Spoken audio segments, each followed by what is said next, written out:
Hi, I'm Michael Taylor, practice lead for the airport study at J.D. Power. For 25 years, J.D. Power has been studying airports, what people like, what they dislike, and what makes an airport great. And today we're at Detroit Metropolitan Airport to find out what makes this airport great. In this series, we've looked at the services and locations of airports that perform well in the J.D. Power study. Detroit Metro also performs well in those dimensions, and we'll examine those features later in this video. But let's talk about the physical design of airports. Before architects and designers start drawing, they have to ask themselves key questions. Will the airport be built for people or for airplanes? This basic choice will drive the passenger's experience once construction is completed.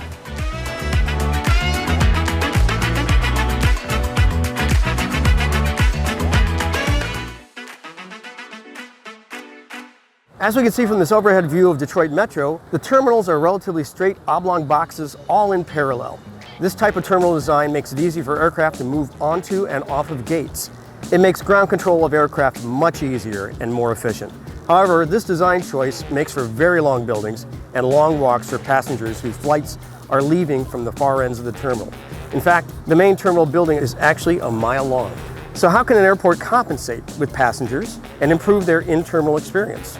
By having wide concourses, which gives a feeling of spaciousness and eliminates the feeling of crowding on the airport. Also having a moving train to transport people for long distances and moving walkways for shorter distances. Moving walkways reduce the strain on passengers' feet, and in-terminal people movers like this one allow for quick trips over the half mile that it covers.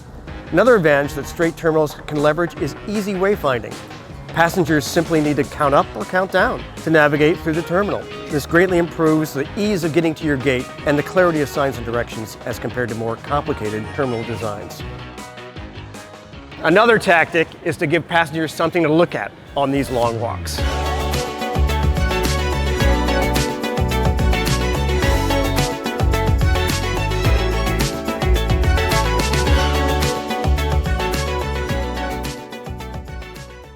Detroit Metro does the blocking and tackling that makes for a good airport. They also bring a lot of Detroit into the airport itself.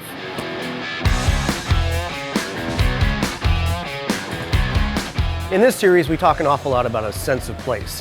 What does sense of place mean?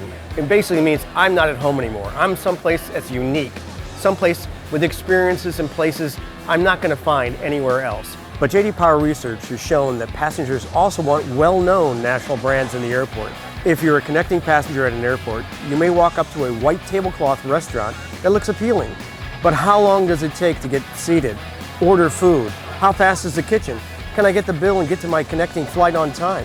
Passengers can glance at a well-known quick service restaurant and mentally calculate how long it will take to get a meal, consume it, and get to the next flight. We found that airports need a mix of familiar establishments and local cuisine to make it to the top of the rankings.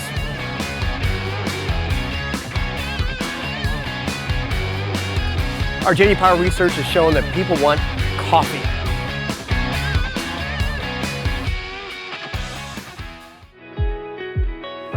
What makes an airport great is ease of navigating the terminal, a sense of place in the airport, a wide variety of food, beverage, and retail, and the physical space to handle the increased passenger volumes.